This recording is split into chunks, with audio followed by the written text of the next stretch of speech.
Hello, everyone. Welcome to another Damien Conversations. We have an episode featuring Matt Gomes today. He's currently doing a project called Misery Engine, which had a release on DEATHBED tapes, and I'm sure a number of other ones. It's going to be on the an upcoming release on Damien. Just was featured on Damien Records compilation #2. Also in Socioclast, which has a new record out this Friday, correct? It comes out this Friday? That's correct. Yeah, on Carbonized Records. Excellent. Which you should order. It's great. I've of the 2 songs I've heard. It's great. And formerly of Disgust. So thank you for joining us, and we'll start chatting. Yeah, let's do it, man. So are you originally from San Jose, California? Is that your upbringing was mostly all there?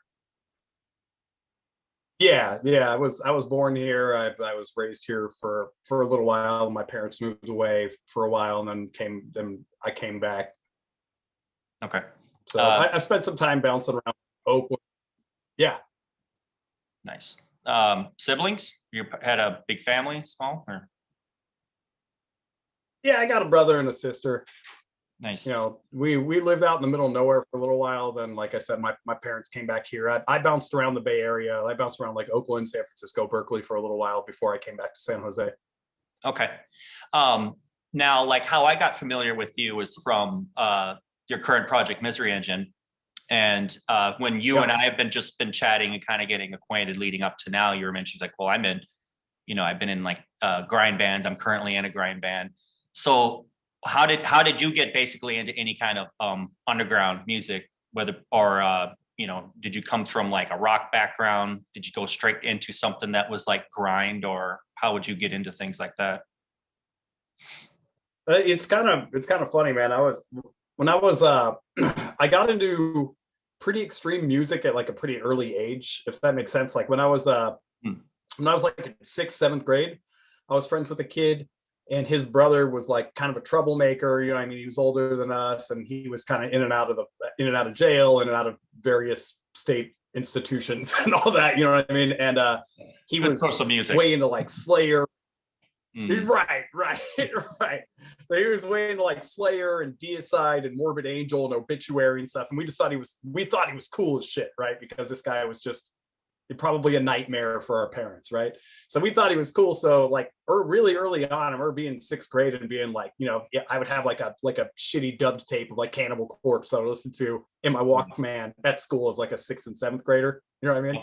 So really early on, that kind of stuff made a big impression on me. But I went through a lot of like bad phases before I started making music. You know, I think when I started playing music, I was like 13, 14 years old, and it was like, you know, shitty, you know, punk bands that sounded like Social Distortion or whatever, you know, that kind of thing. But it pretty quickly went into blast beat music. That didn't last for super long. I was actually in, if you guys know, like there's like a hardcore band called Uzi Suicide that's from Santa Cruz. And that's like my group of friends, like growing up. I played bass in that band for a few years, went on tours and stuff. I'm on records with them. Like I wasn't their last bass player, but I was their longest bass player. That's awesome. Was that named after the what was it? I remember seeing like I just think it's like the logo is the Guns N' Roses logo of like a recording. Yeah, like some Guns N' Roses affiliated shit. Yeah, they named the band like what, you know, before I joined. Like, and had been around forever. They've been around since like the early 90s or whatever. That's awesome. Nice. Well, yeah, I mean, Bay Area, you had a lot of great extremes of music, you know, of like to pull from. So I imagine that you probably if you got into like extreme metal that was from like the 90s, late 80s, you definitely probably got into grind pretty early, I'm assuming. Yeah, for sure. For me, I think you know, when I was kind of like getting more into hardcore music and stuff as like an early teen, like 15, 16 or whatever, you know what I mean? I was kind of like getting out of my bad punk phase at that time and like back into faster music, you know what I mean? Yeah. And I remember when I didn't first hear them, I first saw What Happens Next. And that was it for me. I was like, but whatever this is, I need more of this. You know what I mean? Then I heard Spaz and Charles Bronson, and from there it just built off of that. You know what I mean? After that, I needed more fast, you know? Yeah. No, for sure. Like I all that kind of stuff that, like, you know, eventually I think some people call like fastcore or like grind or whatever, it's power violence, any kind of just spazzy short songs, like it's so addicting, you know, like like whenever I was starting to get tapped in, when I first found out about like spaz and like, you know, crossed out and infest, like it's like, where's more of this? Like, where's it come from? Like, you know, like but I definitely had my awkward teen punk phases. You're trying to figure out what fits with what, you know, like, do these, is this gonna have longevity? Probably not. So okay, so what, after like kind of getting into grind and more hardcore and such, like how did you eventually come across anything like that's a little bit more obscure in like industrial or some form of power electronics or whatever? So this is kind of like the weirdest part of my story, like as far as this stuff goes, is like you know, I've always been aware of like Scorn and Throbbing Gristle and Godflesh and that kind of thing. Like those are like things like that.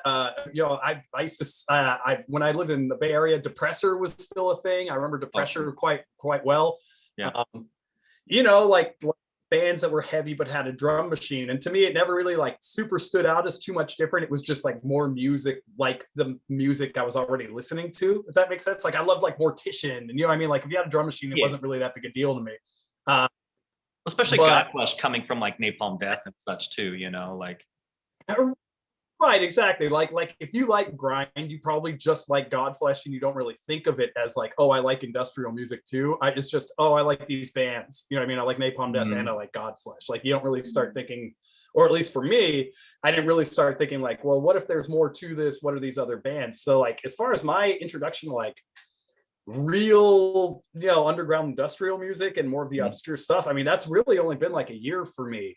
When I got exposed to, I want to say, what's the first thing I heard was kind of like, it was like, so like Socioclast is rolling, right? We just recorded for like our LP and all this stuff, we're getting ready, and then like COVID hits, right? So shows are a no-go now. Yeah. And for like various reasons, me and my family, my bandmates and their, you know, arrangements, like we decided like, hey, let's just hit the brakes until things are a little, you know, safer for everybody, right? Like regardless of what everybody's position, and that, you know, I mean, like my position is I'll let you know when we're ready and then we'll do it, right? So I've been playing music like it's such a huge part of what I do since I was a teenager. Like I basically picked it up and never put it down since, you know what I mean? Like I've never even taken a break. I've always been in bands, I've always been recording, I've always been playing shows or touring or whatever. So to me, that was like a substantial outlet that had suddenly kind of like stopped, you know what I mean? And right away I was like, you know what? I kind of thought doing the Godflesh thing myself for like a really long time. I could play guitar, I could play drums, I could program drums, I have equipment. So I was like, you know, I'll start doing that. And like, I kind of started dabbling in that kind of thing. And then I started like getting a little bit of exposure to like, you know, like harsh noise. I was always aware of harsh noise, like Merzbow and Otomo Yoshihide and stuff. I used to work in a record store in Berkeley. I used to work in Rasputin's in like the 97. You know what I mean? Nice. Yeah. I've heard of this. I've never been there, but I've heard of it. So yeah, it's just a big record store out here, and like, you know, for a while it was a great place to get used vinyl. You could find all the hardcore, and you know, you could find all the fucking power violence and death metal, whatever you wanted. If you wanted cool music, they had it. You know what I mean? So I worked there for a while, and I remember being exposed to experimental music and harsh noise there, and being like, this is cool, and not really thinking much of it. But when this thing hit and I couldn't have band practice anymore, I started kind of like drawing from these memories of like, maybe I'll try noise, maybe I'll try industrial, I'll try this, I'll try that.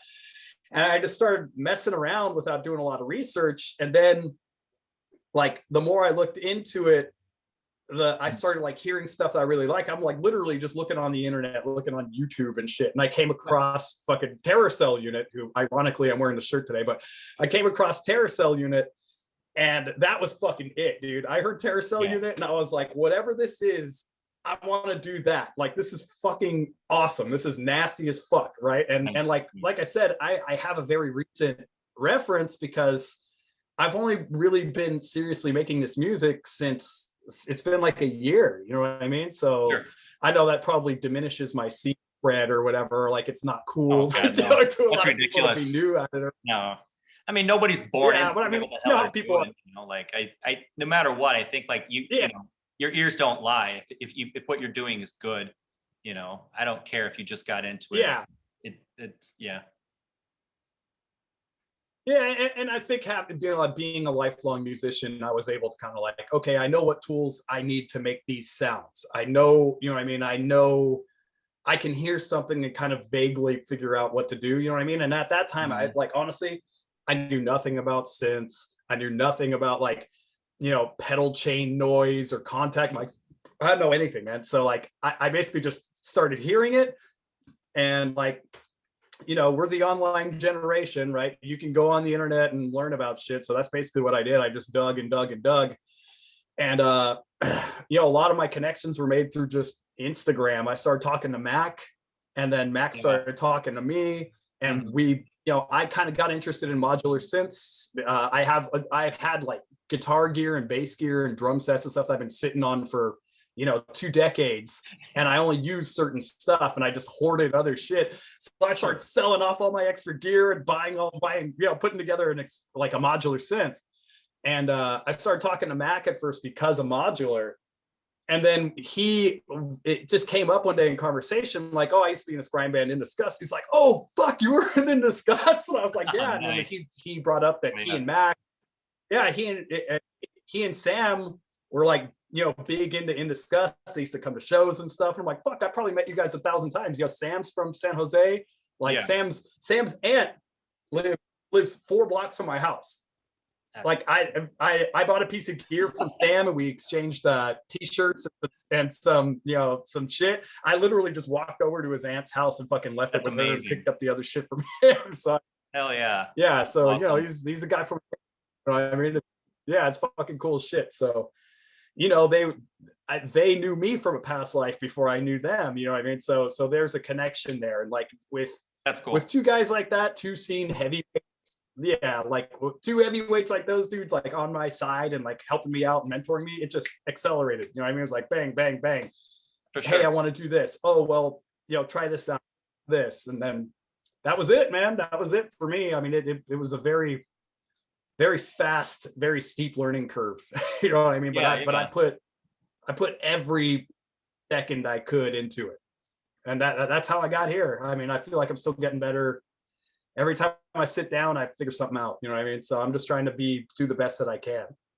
And I think, you know, that helps too. I mean, you know, you came from a different style of music for sure, but it was like still like extreme sonically, you know, like grind or anything else is like, I mean, it's got a sense that's just pummeling, and like, it's, you know, it's torturous sometimes. It's brutal.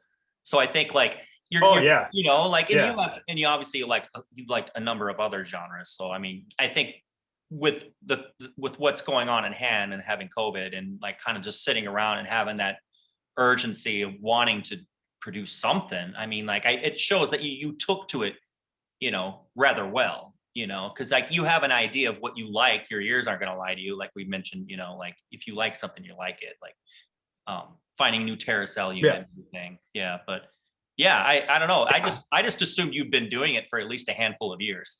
And when I heard, I was like, this is great. Yeah. Awesome. So yeah, I really appreciate it, man. That seems to have been the response so far, is like, you know, like I said, I don't know. I'm one of these people that are like, I'm not good at much, but I'm good at music. You know what I mean? so like if I really put effort into it, like I feel like I'm going to do a pretty good job. Like, you know, and I don't want to be too modest about it. Like I feel good about it. I feel like I'm doing a good job, and I know I can do better. So I'm going to be proud of what I make, and I'm going to stand behind it, and I'm going to represent it as such. You know what I mean? Like sure. I know I got better coming too. You know what I mean? Yeah.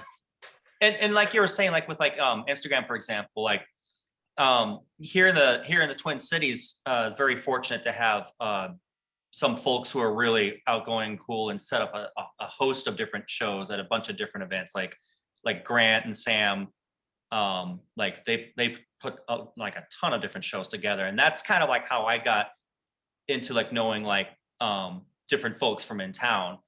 And just prior to that, just an old roommate who kind of pushed me to be like, you know, I think you would do good at like getting a couple tabletop synths and like fucking around with your voice or a few other things. And that's just how I did it. I just baby stepped it.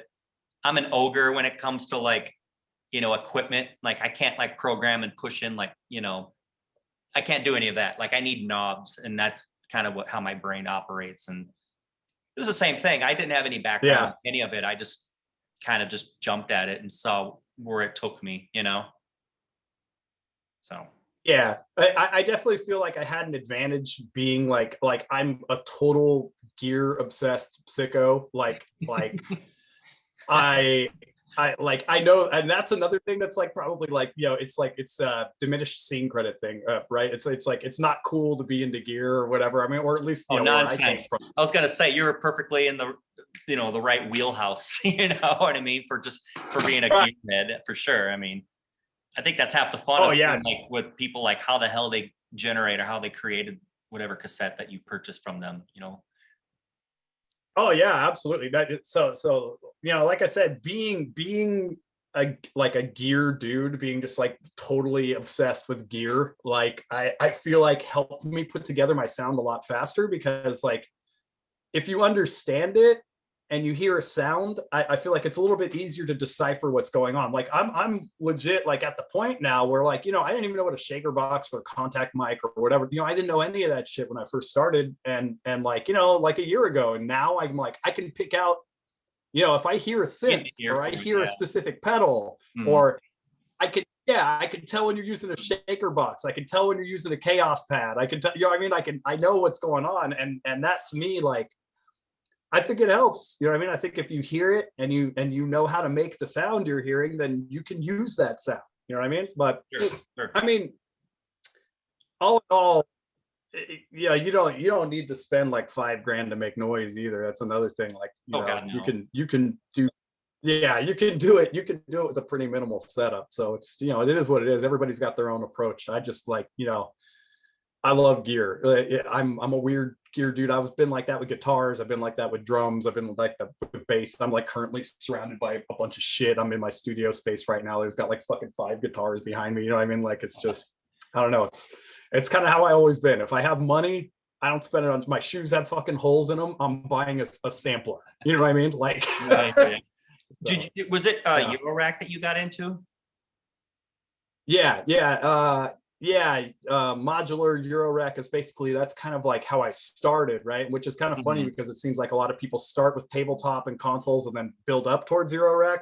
Yeah. But I started with a big Eurorack. I built my own case. Like, I got really into it. Like, I work with electricity, electronics, and I'm a trade guy. You know what I mean? So like, I looked into it and I'm like, wow, I could fucking build a case. Yeah. So I built a case. I got modules. I figured that out. But like over time, I've definitely gone way more towards samplers. I think sampling is like, that's my bread and butter. Sure. Yeah. Sure.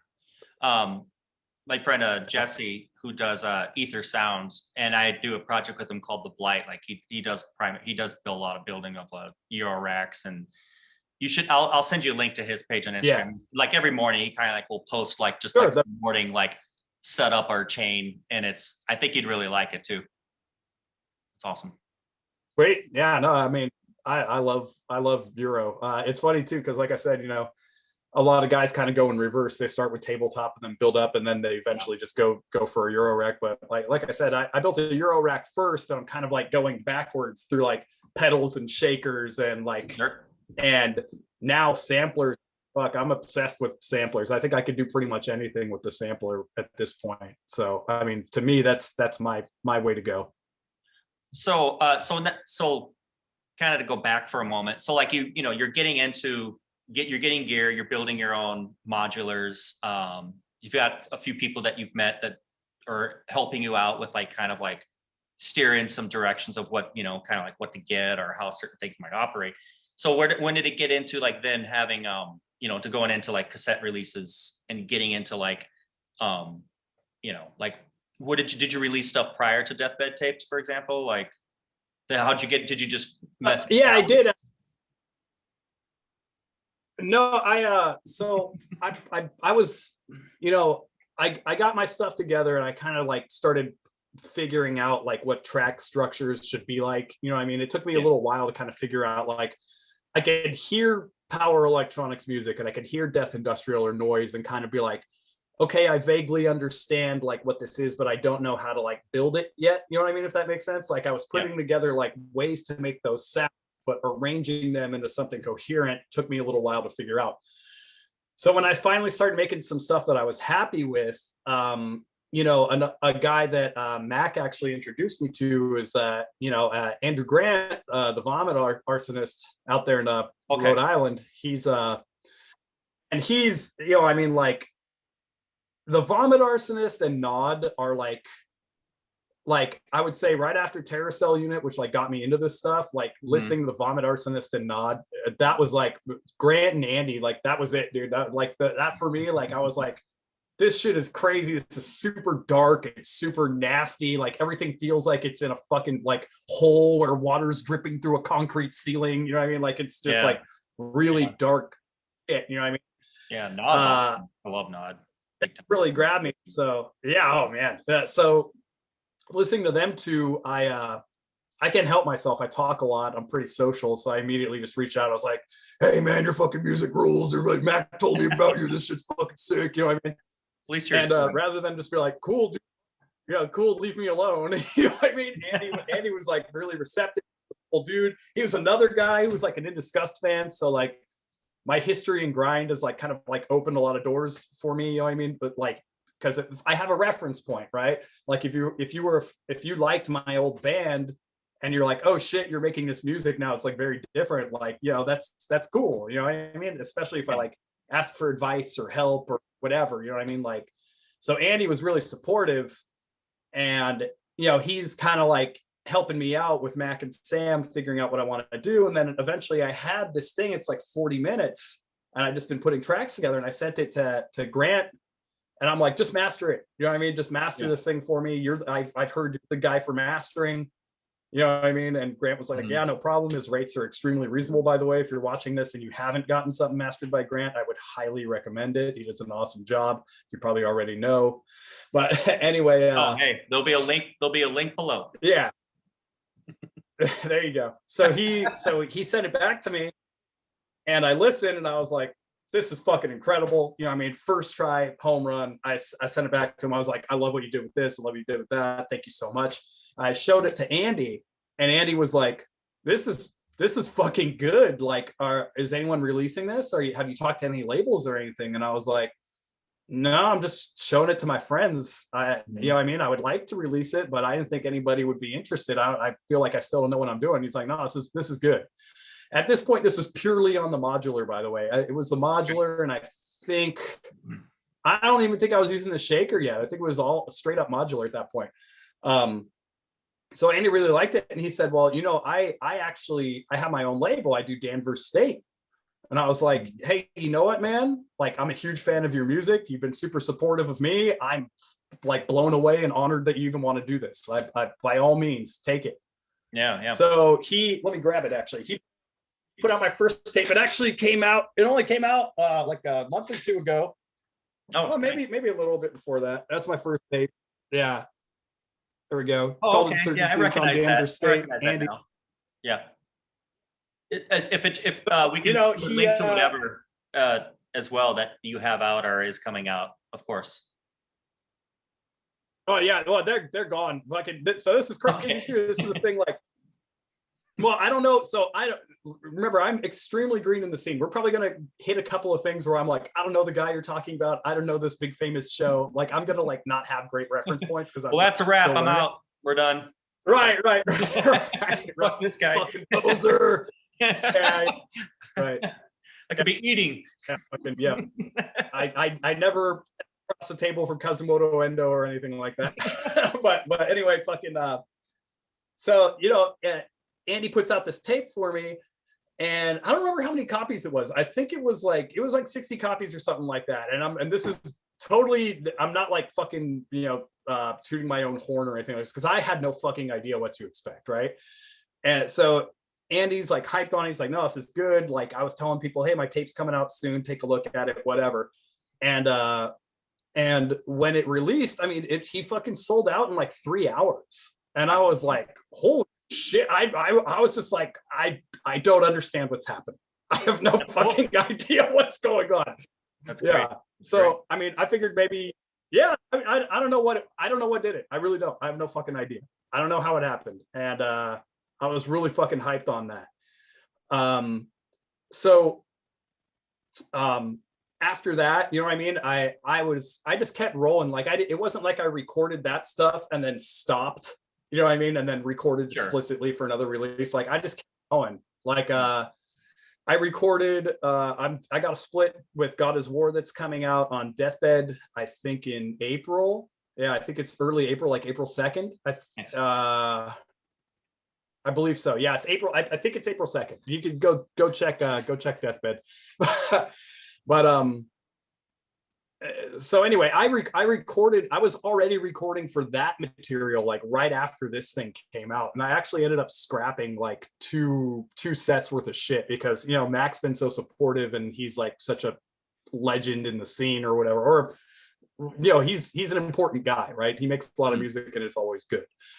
So when, like, you know, I really wanted to do right by him, and I think like my third go at it, I finally got, you know, I finally got something I was happy with, and I was like, cool, I stand behind this one. I want this to be it. You know what I mean? He was like, hey, you know, the way Mac makes music, his shit was done fucking instantly. You know what I mean? He's just waiting on my sorry ass. So I just kept rolling, right? I recorded that material right before I recorded this other stuff that just came out on DEATHBED, the regime change operations tape, which I got one of those right here too, in case anybody hasn't seen that. You have, I don't know. You probably have, maybe you haven't. I don't know. If you follow DEATHBED, you see every. Yeah, you have it? Oh yeah. Yep. Did I send you one? No, I ordered it. Awesome. Hell yeah. Oh, you ordered it. Shit, man. Well, I got you. Anyway, that material. It's no big. I mean, like you know, spending money on cassettes, right, you know, like from the US that's you know, that's no big deal. I have no problem. Like another thing that's kind of grabbed me since I joined this scene. That's such a weird thing to say, but since I started, you know, getting into the scene, I'm just like, a tape comes out, I just get it. You know what I mean? Like, yeah, I had to get it. Sometimes Fridays are disastrous. You know what I mean? Like sometimes Fridays are like brutal. Like the last Bandcamp day, like I kept it under control, but you know, I know it can be pretty disastrous, especially once you start ordering from overseas, you know, and you're like, well, that tape was $20 plus, you know, like, yeah, but yeah.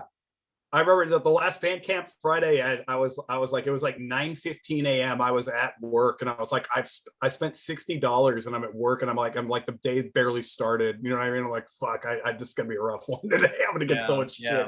So, but anyway, this stuff that just came out on DEATHBED, I recorded like right after the God is War material, and you know, I sent it to Alex. And I was just basically just taking a shot. You know what I mean? Like, I don't know anything about the scene at this point. Still, I mean, you know, this was a few, you know, this is months ago. These releases don't just happen overnight, right? So I hit Alex up and I was like, hey, you're the tape tape guy. You know what I mean? Like DEATHBED's got a good thing going on. I fucking I put out a tape with Andy. It did pretty well. I have this other music. Would you like to hear it? And he told me straight, he was like, yeah, absolutely. Just send it over. And like, you know, he says he's not accepting demos. I want to out him, but you know, it says he doesn't take demos or whatever. I just kind of like forced myself on him. And he, however reluctant he may or may not have been, he did listen and he gave it a shot. And then he got back to me. He was like, I think at the time I only had like 15 minutes. And he was like, I really like this. This is fucking good. Do you think you could do 40? And I was like, do 40. He's like, do 40 minutes. And I was like, I was just blown away. I was like, I can't believe anybody likes this. Like, I still feel like I don't know what I'm doing. You know what I mean? So I was like, fuck yeah, absolutely. I'll do 40. So I just went back and kept grinding at it and throwing something out, doing something new, throwing something out. And then eventually I got it to where I wanted it. And you know, I mean, it came out a little while later. And you know, it's gone now. So I mean, I feel pretty good about that. I mean, at least I know I can sell a tape. You know what I mean? I feel decent about that. I mean, like, and don't get me wrong, like if your tape doesn't sell, it doesn't mean you did a shitty tape. It just means, however many tapes come out on whatever day, and like whoever you're up with, I mean, people can only get so much shit at once, right? So Oh yeah, I mean, it's not like we're in like a really great state in the U.S. with people at work. So many people lost their jobs. So like the fact that yeah, man. the fact that like we've even got there was like a dip like in the spring last year, and I think there's just so much uncertainty. Some people probably didn't even know if they should be spending, like, am I going to get fired or furloughed or whatever? But like July, suddenly just things kind of changed for me. I don't know why. Like there was all of a sudden it just seemed like there was people who was just steadily purchasing, but Yeah, like I'm not releasing tons of stuff. I do. What was that? Right. Oh no, I was just kind of with you. I'm like I do see where, like, there's certain ebbs and flows with how shit's going. Yeah. There's some things there's some stuff I've had where it was like, I've only did like 33. The reason why sometimes I get like 33, it's like Bob, who does Damien with me, and then like whoever the artist or main person is, and then they get like 5 copies, which leaves us 25. So that's why we do like 33. Right. And like sometimes it's just like they'll just drag, but it's like if a lot of people are putting things out, they're at home, just like how you said with yourself, like you have all this time on your hand, all this gear, you're being drawn into like some new territories that are, are welcoming you at the same time. So you're gonna dive in. Yeah. You know what I mean? So yeah, for sure. I mean, if it wasn't for this shit, I definitely wouldn't have been able to generate as much as I have. Like, I don't feel like people, what I mean? Like, I don't think the amount of material that I have recorded already, and I'm like just waiting for it to come out. Like, I mean, that never really comes across, right? Because it's like I have 2 tapes out, right? But I'm doing one with you. I've got more stuff in the works. Like, I'm always coming up with new ideas for stuff. You know what I mean? So like I don't want to like oversaturate, but at the same time, I feel like I'm trying to do enough different things to where it's, whatever pace of the releases is, it'll probably be okay. Sure. But yeah, I'm with you, man. Like I'm What's that? I'm sorry. I think we got a little lag. I was like, once you're in like a zone, like you might as well just kind of continue. You just keep recording whatever. And then I'm sure you just got that much more stuff to sift through, Right. And I'm fortunate for like a number of circumstances. I mean, like, it's like there's a lot of people who just can't fucking buy gear in a situation like this, but I do have a pretty stable situation where I'm at, you know what I mean? And like, COVID basically does not change what my job is. Like, I fix giant machines, you know what I mean? So like if the machines are running, it doesn't matter if anybody's there or not. Like, they need people to fix them and repair them and install them and do whatever. So I mean, like, my work's always going to be there. You just put a fucking mask on and go do it, so that like I get it, where like certain other people, if your situation is different and like you maybe would have bought a tape, you know what I mean, but that guy who made that tape, the music's good, but enough people at the same time were kind of shaky in their circumstances, then maybe the tape didn't do so hot right away. You know what I mean? Like, it is what it is. Like, music's good music regardless of the tape sells. Yeah. I mean, it's just part of what it is. I mean, like I've always wanted to do a label when I was younger and more in like hardcore bands, and of course it was more like just wanting to do like vinyl. But I mean, working with my friends on labels or with their labels and such, seeing how it cost even back then, and my budget being in a band of yours, I was like, I don't have a budget, like any scrape of like cash that I had was going to rent in the van and the practice space and everything that's breaking down. So like, I couldn't dream, what I mean? It's like, there's no way in hell I can do a label. But like my interest shifted from being in bands or playing live quite as much, or at least like in the traveling sense. And I was just having fun on the end of releasing stuff. Like, it just, once I was done releasing something of my own, I was like, well, I want to kind of keep this going. So that's why I shifted to doing like a label. So that side of it has always been something that I've been like curious about, for sure. And like, I would say, like, especially right now, because like right now there's less happening in the music I'm making on my own, right? So it's like it's a little bit easier to like maybe explore other endeavors.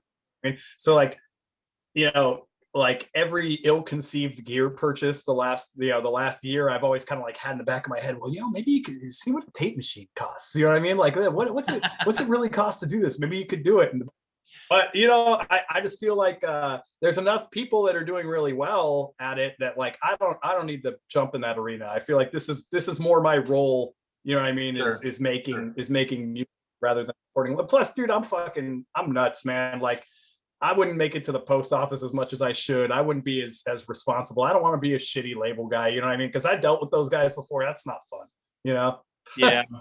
I think what made their situations worse was that like their communication would shut down, and so you're just left wondering, and so you just feel like you're getting screwed over, but you're just like, oh, I didn't know that he just had a lot of anxiety and was depressed, and you're like, I just wish you just would have told me or something. But worst case scenario. Right.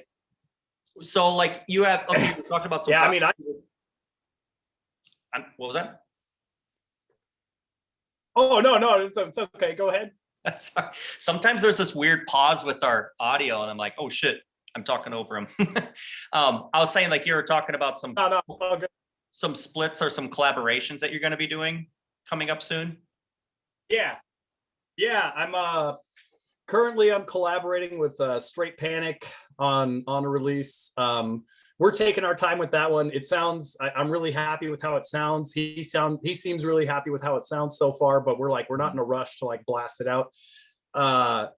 It's still a little nebulous right now exactly how the final product is gonna sound, but we're so far so good. We're both really, everything he sends me, I don't really want to change it, and everything I send him, you know what I mean, he's really happy with it. So it's basically just he'll send me some synth, and then I'll put it in my software, and then I'll add some stuff, and you know what I mean, and then I send that back to him, and he's like, I like this, you know what I mean, like, yeah. But so far there hasn't been a single thing where I'm like, oh, that needs to change, or I'm not really feeling that, or like, and vice versa. So I think that has potential. We work together pretty well, so I mean that might be something we do more than once. I'm not really sure. Is that going under open to it? So we'll see. Is that going under like a different moniker? It would probably. It probably will, but we're not even there yet. Honestly, I want to get to the point to like, I think he and I are in agreement that we're gonna get some like music like solidified first. Sure. And then we'll discuss what the finer details or whatever. But I mean, we agree on a lot, so I don't think it'll be too difficult to iron that out. I have I'm actually working on it right now. I'm working on a split with Cut Unconscious. Mm-hmm. He's a fucking awesome dude. He's been another guy who's been really, really helpful, really supportive in me picking this stuff up. Another guy who's a fucking Disgust fan. So I mean, like I said, the grindcore reputation has just made so many connections so much easier for me, because otherwise I'm just fucking nerd bothering you on Instagram about gear. You know what I mean? Well, yeah. I mean, like a lot of people who got into like whether it be noise, power electronics, whatever, a lot of them have come from some form of extreme metal or like grind, hardcore. Like it seems to be a natural thing that they kind of, it works in tandem, or that's awesome. Like when it comes down to like something like a grind band, that rules. Grind keeps us together, doesn't it? Yeah, no. It's been very fucking cool, man. It's been very cool. Like I said, I mean that just having that connection, having that reference point right away, like, hey, I was in Disgust, like just pop up and they go, oh shit, I know that I really liked Disgust. It's like, oh cool. Instantly we're connected in some way, and it's very easy to build off that. You know what I mean? For sure. So he and I are doing a split. That's kind of a funny story too, where like I had material recorded like months ago. I had stuff recorded and I was like, this is it, I'm fucking done. And then I was bugging him. I'm like, hey, what's what's going on? Where are you at right now? And he's like, he was working on other stuff. So he had to get to his side of it. Right. Yeah. So in the meantime, I decided I don't like my shit anymore, and I scrapped it and then did the whole thing over again, like 3 times again. And now I'm doing I think I know exactly what I need to do this time to get it right. But now he's ahead of me. He's going to be done way before. on this one. I'm just starting out. He works quick, and then he does some good shit. He's so talented. He does. I mean, he's a sharp dude, and he knows music, and he knows different styles of music, and he just, you know, I mean, he just sits down and good music comes out. He just sits down and good shit happens. He's like you know, he's like Mac and Sam in that way, where they sit down, they touch their gear, and good shit happens immediately. You know, I wish I was more like that. I feel like I'm like that on guitar. I could pick up a guitar and be like, boom, here's riffs. Here you go. Here's riffs all day long. There's a grind record for you. But I mean, like with this stuff, I like the layers and like, you know, the nuance, you know what I mean? I feel like I really want it there, and I want it to be right. So, you know, for me, it takes a little bit longer, and I'm always, you know, like recently, earlier on when I first started doing this stuff, like, you know, harsh noise has always had like a little bit of appeal to me, but not like a ton, you know what I mean? And then I got introduced to Sickness and Facial Mess. And then right away, Sickness, Facial Mess, and Purgist. Nice. Right away, I was just like, oh shit, noise is more diverse than I thought. And when I heard I Have Become the Disease That Made Me by Sickness, which, you know, Noise Extra just did a fucking awesome episode about that, and actually talked to Chris a little bit, and he put it up on his Bandcamp recently. That's another thing, go check out. If you don't have that, go get it from Chris's Bandcamp. It's fucking one of the fundamental noise records in my opinion, but I don't know shit. But anyway, but so that when I heard that pretty early on, and I was just completely blown away between Sickness and Facial Mess, especially. I was just like, holy fuck, whatever this is, I want to do that. You know what I mean? Yeah. And I kind of dabbled with noise, and there's noise on my records and stuff, but like my records, there's noise on my recordings. But I never really figured out that like cut up sound. There's just like, there were like gear holes that I wanted to fill, and I couldn't figure out exactly what the process was, like what the pedal chain was, I'm a very nuts and bolts guy, you know what I mean? Like it's probably because I've been working in trades and electronics and stuff my whole life. Like I need to know, like, this goes like this and this goes like that. And you know what I mean? Like, yeah, you need to know how things work for sure. Like definitely. Yeah. So I can't tell you, it's an embarrassing amount of time I've spent watching like Sickness and Facial Mess videos, like trying to pick out a specific fucking pedal or switching mixer or something, just to be like, oh, that's what that is. That's what that is. Okay, I want that. I want to use that. You know what I mean? But I never made any kind of cut up noise like this whole year until like a week ago. And I think I sent you the track. Did you hear that track I sent you? Yeah. Is it the one you sent on phone, or was it one of the ones you sent in the email? Yeah, I sent it on the phone. It's the only like super stereo track. Yeah. So you're like, put your like headphones on. Yeah. I abused the shit on that. So when that was my first real crack at it, and like it's a very long troubleshooting process to get there, you know, I mean, so I'll keep that short because it's very boring for probably most people. But once I figured out how to make like that kind of cut up, the super hyper fast switching and the panning like all over the fucking place, that schizophrenic grindcore pace noise, you know what I mean? Which literally happened a week ago. To me, I mean, it's fucking game over. That was a weapon I always wanted, you know what I mean? And now that I have it, it's going to be on all my releases in some form. You know what I mean? I'm actually planning on doing just a pure cut. I'm not sure. I'm talking to a guy about that right now, but I'm not sure how much I can reveal. So I'm not going to go too much, but I will be doing a cut up tape with, you know what I mean?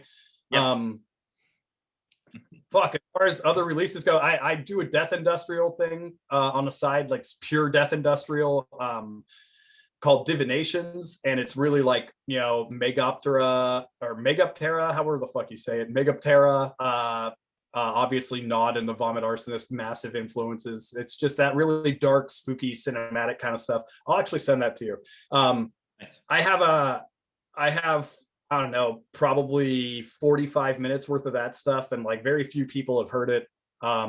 I actually have a mini CD of that just came out with a little magazine that has some of my photos in it, with audible mastication Records. It's actually a friend who lives in Oakland, and he does small batch releases sometimes. So this is another weird like grindcore connection, but there's a death metal band called Mortuous. They're like a Bay Area band. Yeah. And they're a pretty known band, you know what I mean? And Mortuous's guitar player and main vocalist, Colin, is the bass player for my grind band, Socioclast. So nice. Okay. The guy who runs Audible Nation, he has a noise project called Gnawing Teeth. It's good shit. Check it out if you get a chance. But he also runs Audible Mastication. He was the original bass player for Mortuous like back in the day. So it's just this weird, like Colin's like, oh hey, you're talk to him, and I was like, hey man, what's up? And he was like, oh, I like your music. I was like, cool, maybe we could do something sometime. And I sent him a Divinations track, and Misery Engine stuff's usually like a minute and a half to like 3:30, maybe 4 minutes. I mean, my stuff's generally pretty short for power electronics. But this divination stuff, I mean, my shortest track is 12 and a half minutes. You know what I mean? So I sent him a track, and he was just like, fuck, I really like this. Can I put this out? And I was like, yeah. And he's like, yeah, more. I'm like, well, not right now, but if you want to do something with this, maybe a comp or whatever. He's like, no, don't worry, I got it. So he put that track on a fucking MCD with a little zine of my photos, and he released that, and that came and went.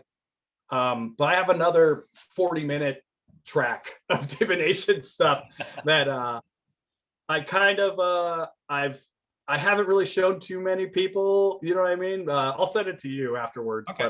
But I mean, I'm pretty stoked.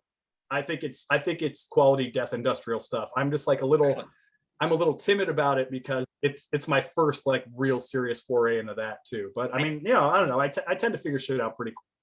No, clearly you do. I mean, you're taking to everything that you've touching like quickly and well. So, I mean, the feedback has been good. I like it. I mean, like when you got in touch with me, after I got your cassette, or when you were telling me about your cassette, like I dug it. So like and then that's when I was like, I wanted you on the comp because you filled like a spot that I needed in like side A that I was just like, just wasn't, I don't know. There was just a hole there that I needed. And when you sent me the stuff that was going to be coming out soon, I was like, okay, like I think he would be perfect if he will do it. So thank you.